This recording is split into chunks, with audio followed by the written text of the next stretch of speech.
Hey guys, this is Dr. Rajeshwar from Yerra Pharma Tube. In the preceding video, we discussed the accuracy and precision. If you did not watch the video, hit the I button on top right of this video to watch it. For the other topics of pharmaceutical analysis, click on the links given in the description below this video.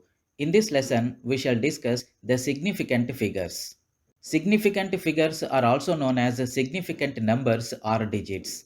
The term digit or number denotes any one of the 10 numerals, including the zero.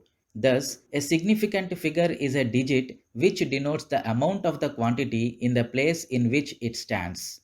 So, significant figures are necessary to express the result of a measurement to the precision with which the measurement is made, which means the number of significant figures is the minimum number of digits needed to write a given value in scientific notation without loss of precision.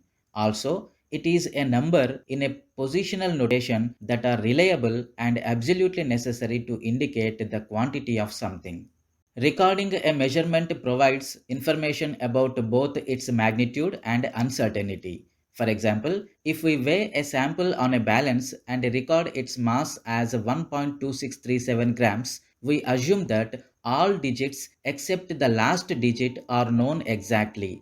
We assume that the last digit has an uncertainty of at least plus or minus 1, giving an absolute uncertainty of at least plus or minus 0.0001 grams, or a relative uncertainty of at least plus or minus 0.0001 grams by 1.2637 grams into 100, which gives plus or minus 0.0079%.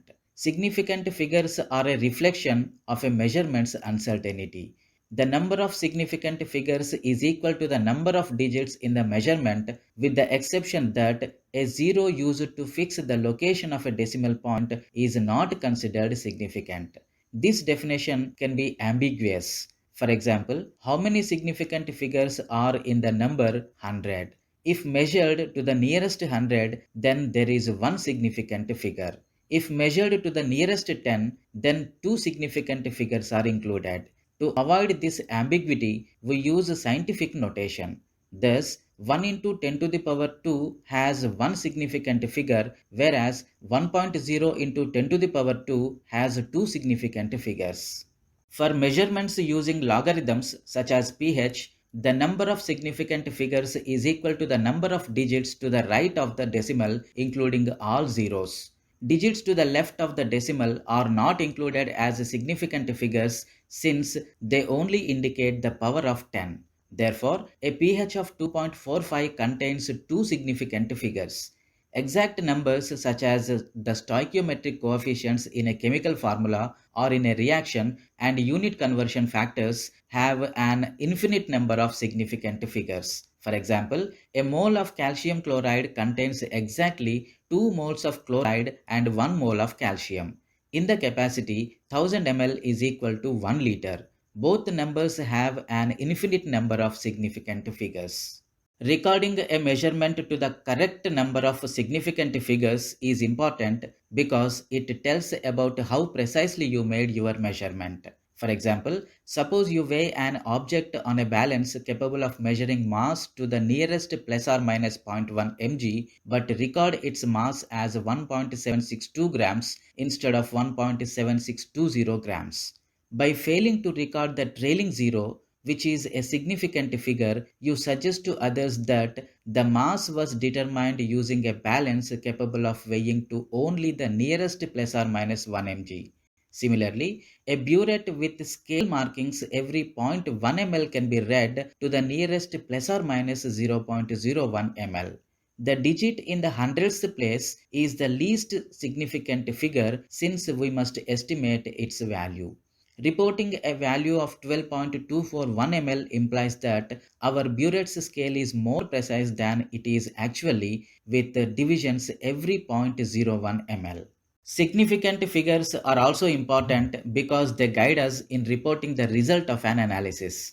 When using a measurement in a calculation, the result of that calculation can never be more certain than that measurement's uncertainty. Simply put, the result of an analysis can never be more certain than the least certain measurement included in the analysis. As a general rule, mathematical operations involving addition and subtraction are carried out to the last digit that is significant for all numbers included in the calculation. Thus, the sum of 135.621.33 and 21.2163 is 157.17 since the last digit that is significant for all three numbers is in the hundreds place.